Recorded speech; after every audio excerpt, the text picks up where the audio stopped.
Mr. Speaker, I am indeed alarmed by the numeric paucity and the lack of imagination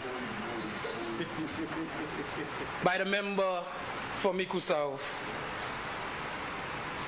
And in sports, especially the sport of football, when you're looking at a game and for 80 minutes into the game, a particular team cannot score, they cannot seem to penetrate, you would hear the commentator say, they lack imagination. And so, when you have a former Minister of Finance who did not have the alacrity, the capability to maneuver or to do what is right in the interests of the people of this great nation, but at a time of a difficult, one of the most difficult times in our period, make the most woeful decisions, then this is the presentation you will have, Mr. Speaker. Because, Mr. Speaker, with member for Choiseul, a DSH agreement that the former Prime Minister and Minister for Vieux-Fort South insisted we needed more consultation and review before we signed. It was that Minister of Finance under the previous administration that set us on the worst trajectory in the history of this nation, Mr. Speaker. And for him to come into this honorable house today and say that they face the worst time, that is absolutely erroneous. But Mr. Speaker, this government still had to weather the Omicron variant. This government still had to weather and still is weathering efficiently a war in Ukraine. And most importantly, this government is weathering the Hurricane Allen that destroyed this nation, Mr. Speaker. And so, Mr. Speaker, when you have a government under the St. Lucia Labour Party who entered into an agreement, a PPP agreement, for the construction of the UNRWA International Airport, the reconstruction, and a Minister of Finance says, we want to pay for it in this time, Mr. Speaker. This is the result you are going to have, Mr. Speaker. And despite the fact that for 6 years, a government has said, no, you are going the wrong way in opposition, he did not listen, Mr. Speaker. And so millions that we could have saved during that time was spent on the project, Mr. Speaker. Mr. Speaker, $500 million, Mr. Speaker, during that same COVID-19 time was borrowed in the name of COVID, Mr. Speaker.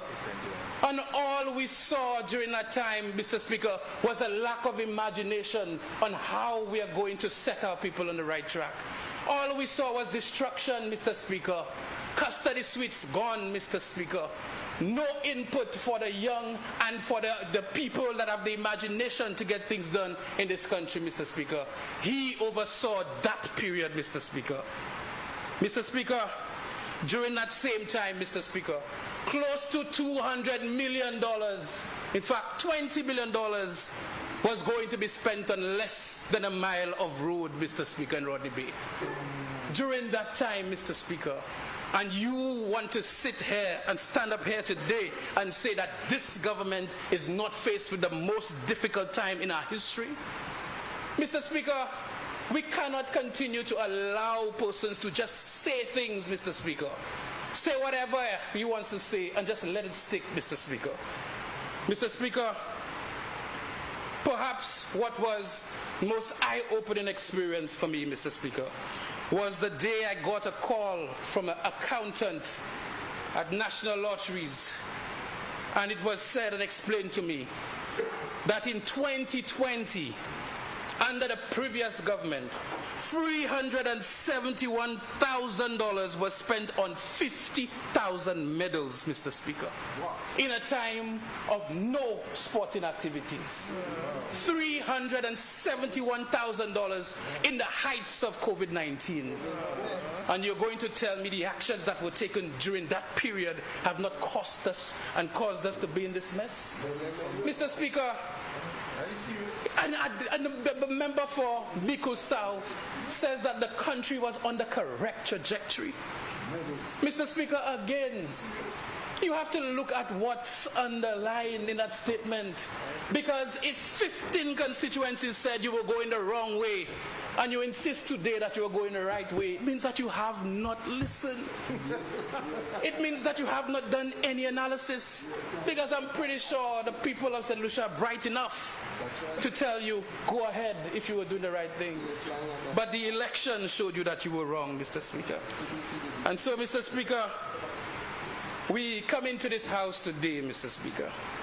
We are weathering the worst economic time since independence, Mr. Speaker. We are, as I said, dealing with a number of issues, even in our constituencies. Mr. Speaker, as a member for Grosley, I often lament about how tough it is to penetrate the minds of certain persons within our constituencies. But, Mr. Speaker, when we speak about prudent economic spending, Mr. Speaker, we saw a time when almost $200 million was spent on DFCs by this previous administration. And I have to go on the ground in the constituency and explain to them that it is this government's responsibility right now to pay those DFCs, Mr. Speaker. So if you take all that money and directly give it to your FFFs, and then it is this government that has to find the means to pay for it, how could you say with a straight face, you had the most difficult time? Mr. Speaker, this government, under the member for Castries East, have been on a mopping expedition, Mr. Speaker. I have said to the people of Grosley that for the first year and a half to two, we will be nothing but glorified janitors. We will be cleaning up the mess, Mr. Speaker. We will be making sure that we clean the kitchen nice before we start to cook. Yes, sir. And that is what we have done for the last year. And so we saw an entire year where the member for Castries East did not borrow 1 cent, Mr. Speaker. Not 1 cent. Because at the end of the day, we understood that we needed to be responsible, Mr. Speaker. We saw all the largesse. And some of our people ask us to do the same thing, do the same thing. The Prime Minister is under pressure every day to borrow. Pressure to get things done. And we've been responsible. And so, Mr. Speaker, when you hear some of the arguments being made, we just wonder how somebody can punch a country in the face, block their eyes for 5+ leading up to 6 years. And then somebody who is trying to rescue it, they would criticize these individuals. While we try to rescue St. Lucia and put St. Lucia on the right path.